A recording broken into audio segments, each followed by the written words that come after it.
Welcome back to Dano in Ohio. Let's start this off right, shall we? Please take your hat off if you have one on.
That right there, ladies and gentlemen, that almost brings a tear to my eye every time I hear it. Especially when I hear somebody singing the words that goes along with it. If that doesn't mean anything to you, if that doesn't touch your heart as an American, then God help you. But here we are, Dano in Ohio. First and foremost, I would like to give a shout out to Josh at Gun Mafia in Hilliard, Ohio. He helped me out today with my rifle here. Got a new gas block put on it, removed the front iron sight for me. Hooked me up, did it real quick right there for me, and that's only because, I had already pulled pins out once before, but shout out to Josh, Gun Mafia. Thank you very much, man.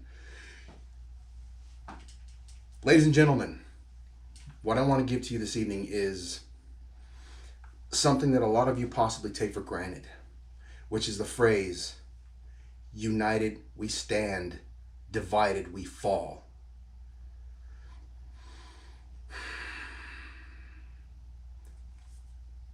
Everybody is, in the world today, everybody is giving a side to stand on, which opposes, obviously has an opposition. But the problem is that so many people get so caught up in their side that they refuse to listen to or even hear what the other person has to say, and you've decided to forego that personal connection in order to try to, just get your point across. You can't do that. You can, that's what you so choose, but how are you going to better yourself? How are you going to learn? How are you going to become one with your fellow man if you're always no, me, my way or the highway? Ladies and gentlemen, I'll give you something right now that so many people are going to debate, and there is no debate. It is this country. This country is a republic. This is not a democracy. I don't care what you think. I don't care what you've been told. This right here, the Constitution, says we are a republic. Do you want to know what the definition of a republic is? I've got it written down here. I'm going to refer to this, so excuse me for looking down. A republic is Latin, res publica, which means public affair. Okay? A republic is a form of government in which supreme power is held by the people and their elected representatives.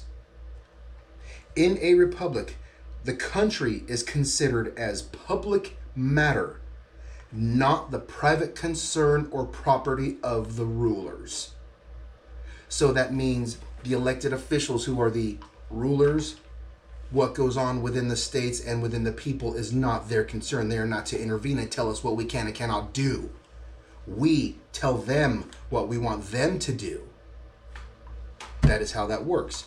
You don't believe me? Let's refer to Article 4, Section 4 of our Constitution, shall we? Let's see. I have it. Let's see. I have so many things highlighted here. We're going to go over here just so you guys know and learn your Constitution. Okay? Because you need to know what your Constitution is, because you need to stand for it.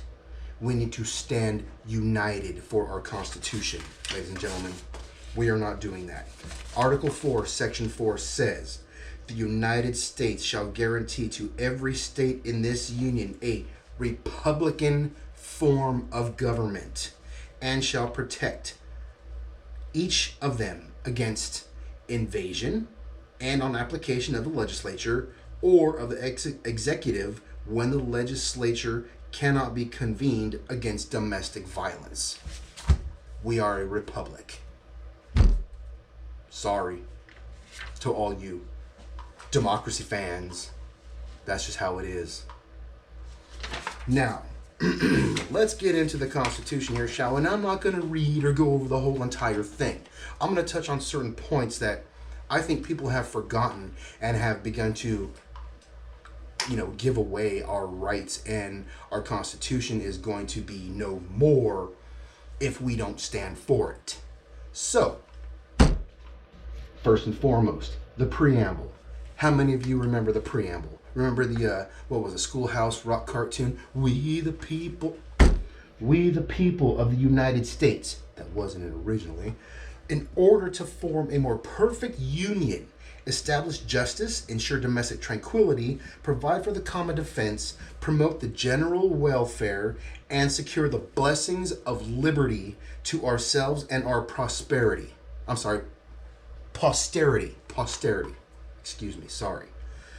Do ordain and establish this Constitution for the United States of America. That was written by our forefathers in order to give us freedom. Actual freedom. This is a living document, you guys. Now, let's move on to, real quick, just because I think this is, kind of funny. Congress. Congress was originally given the power to do a lot of things. Some of those were Section 8.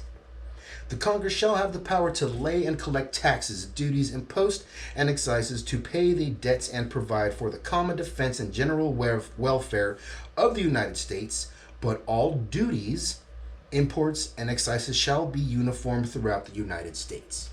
Everything's got to be even through everybody, okay? Nobody gets cheated. Nobody's better than anybody else. All right?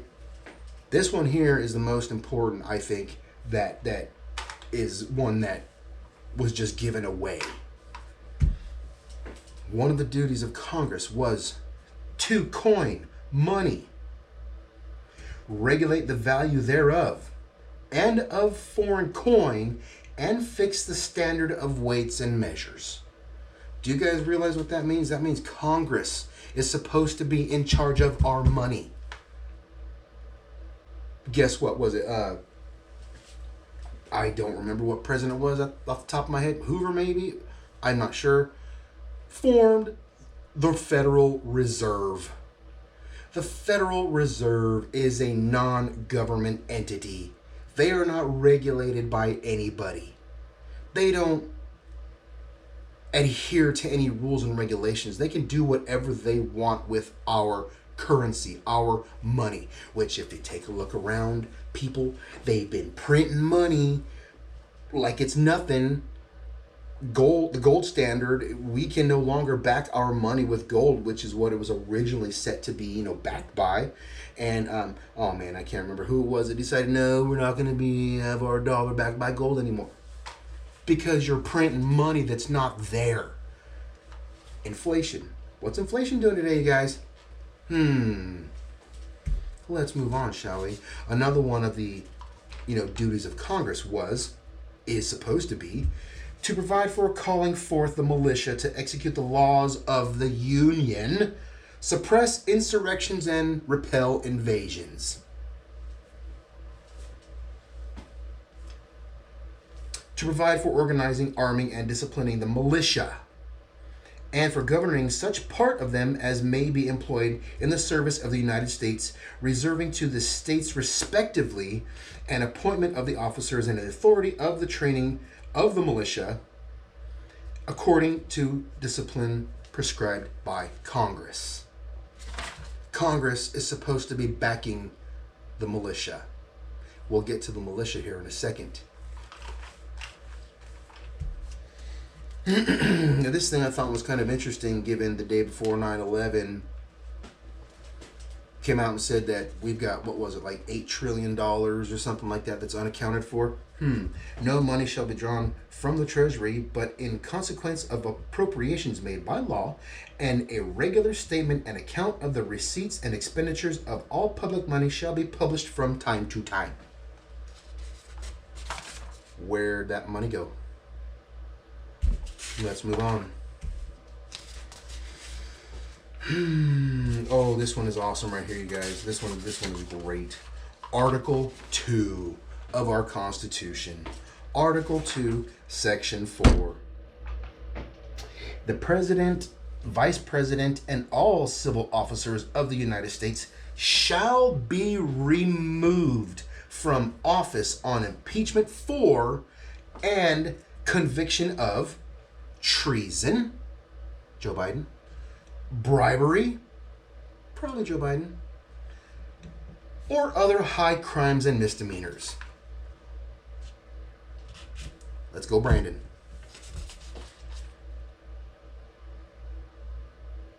What that means is we should have, I, myself, and anybody else that was with me, should have been able to walk up in the White House with my rifle and my sidearm and say, you, Mr. President, are being a tyrannical leader. Get out. With no opposition from anybody whatsoever. But guess what?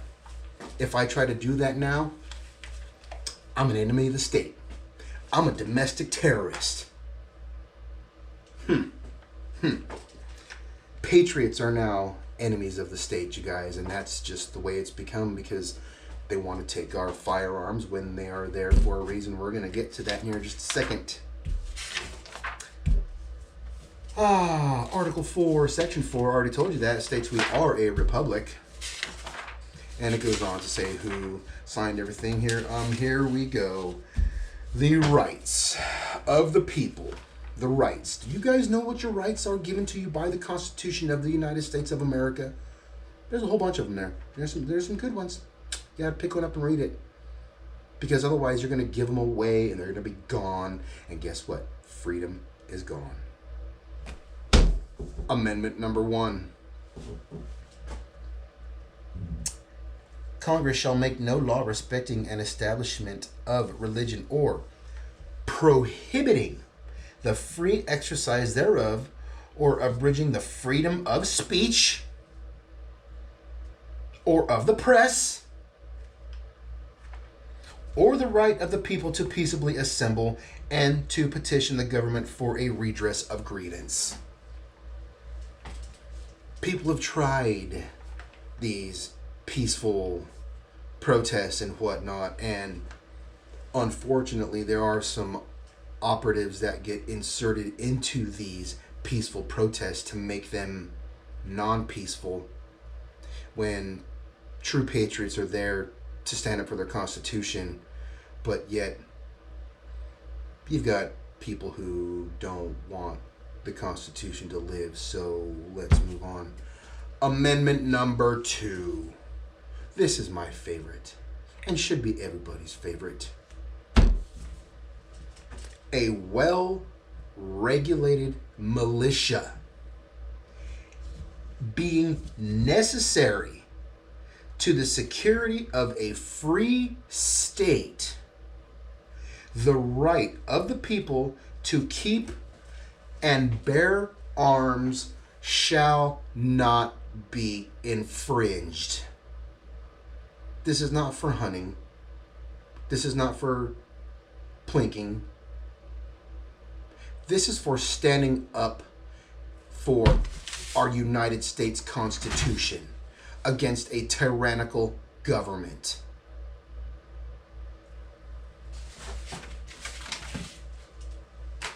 That's all it is.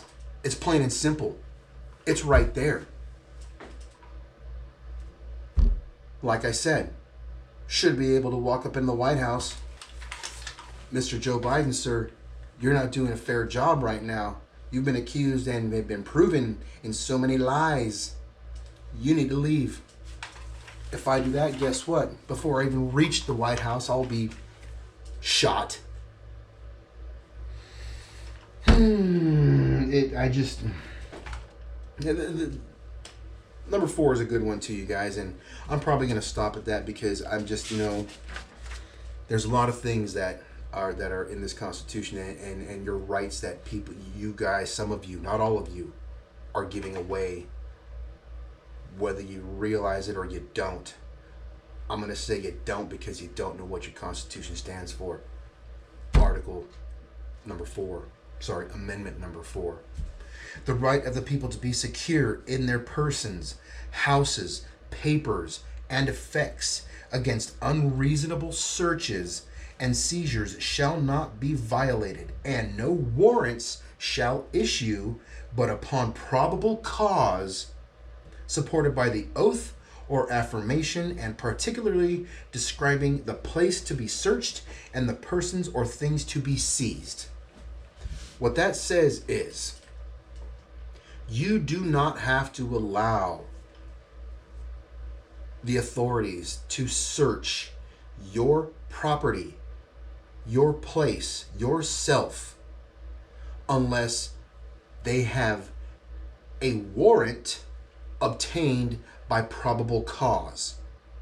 If you get pulled over, let's just say, for instance, you get pulled over by a police officer. If you're not acting stupid, you're not doing anything out of the ordinary in order to give him a reason to think anything negative about you, abide by what they're doing. License, registration, here you go. Don't be stupid. You don't, if he, for out of some reason, he or she decides, hey, I would like to search a vehicle, you'd have to say, no, sir. There is no need for that unless you have probable cause and a warrant obtained by such probable cause. So you might have to sit there all night, even if you didn't do anything. If you did do something, well, then that's on you. But it's just what it is. You guys need to know your rights. Okay? You need to know your Constitution. You need to know what it stands for. You need to know what you stand for. You need to know what your freedoms are and stop giving them away. Dano in Ohio. I will see you guys on the next one.